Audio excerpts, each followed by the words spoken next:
Si dice che chi non è marketing oriented non può più essere competitivo e quindi rimanere sul mercato, proprio perché il marketing è lo strumento che le aziende hanno a disposizione per dare valore al proprio prodotto o servizio. Forse per questo gli imprenditori artigiani curano personalmente i rapporti con i clienti esteri. Tuttavia, molti di loro non disdegnano e anzi immaginano per il futuro di costruire un ufficio marketing oppure di individuare un partner o un operatore con cui condividere ed eventualmente affidare il proprio progetto di internazionalizzazione. Il prodotto che esce dall'azienda Venzo arriva nelle aziende del nostro cliente, quindi lo stampo arriva dal cliente oppure il prodotto finito, perché facciamo stampo e stampaggio. Il cliente assembla il particolare e poi lo vende praticamente al cliente finale, quindi il nostro mercato in questo momento è un mercato globale. Il nostro ufficio commerciale opera con il cliente italiano, quindi in questo momento noi abbiamo questo vantaggio. Seguo io personalmente il cliente, anche perché il cliente preferisce avere un rapporto diretto col titolare. A lui piace avere una risposta immediata piuttosto che una seconda persona, un intermediario, un interprete, eccetera. Io penso che il prodotto va venduto quasi sempre meglio da chi lo crea e da chi lo sente vivo nell'azienda.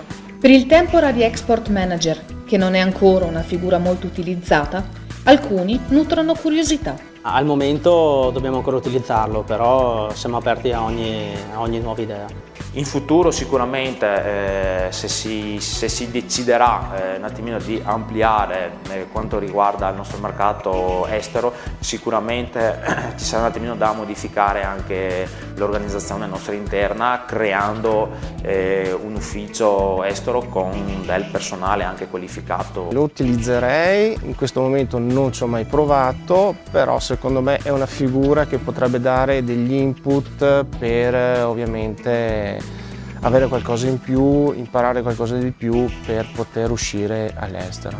In un mercato internazionale si può pensare che anche la concorrenza sia internazionale, ma non è solo così, perché il Made in Italy da sempre fa la differenza. Così accade che la concorrenza all'estero arrivi da altre imprese italiane, oppure, per alcune nicchie di mercato, la concorrenza non esiste. È il primato della qualità su marchi e brevetti. Tuttavia, essere unici può essere la realtà, ma molto più spesso si limita ad essere un sogno.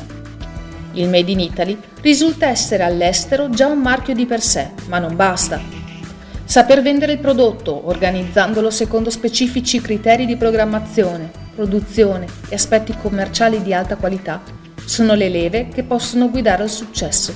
Attualmente non abbiamo né marchi registrati e nemmeno brevetti. I concorrenti più competitivi sono anche essi italiani, per il discorso che fortunatamente il Made in Italy è molto riconosciuto all'estero. Beh, lì la concorrenza è un po' diversa, nel senso che ci si può andare a scontrare col concorrente locale, però a volte non è neanche questo, nel senso che il cliente preferisce un prodotto più particolare o fatto in un certo modo che magari il concorrente locale non riesce a fare. Abbiamo un proprio marchio, non utilizziamo brevetti perché comunque sono dei prodotti fatti di volta in volta diversi uno dall'altro, quindi non abbiamo un brevetto.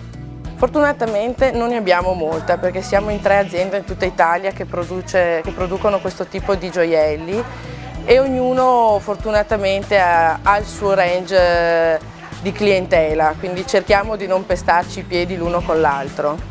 Brevetti no, ma il marchio ovviamente già da 30 anni abbiamo deciso di inserirlo. In questo momento il nostro marchio è solo Venzo Stampi, che viene applicato su tutti gli stampi che escono dall'azienda.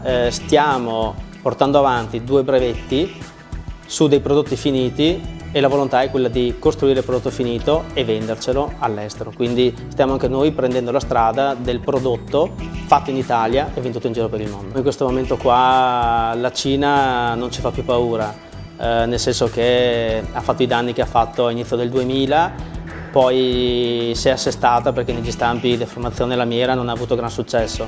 paesi emergenti come India, Cina, Brasile hanno prima provato a produrre e adesso invece stanno utilizzando i nostri stampi, quindi nel settore nostro non abbiamo sentito molto della concorrenza, nel senso che il valore aggiunto è appunto quello di fare un prodotto affidabile, vendere il prodotto finito, quindi lo stampo in per sé stesso non è stato aggredito più di tanto. C'è ancora chi pretende e vuole il prodotto italiano e questa è una cosa che al momento non ci toglierà nessuno.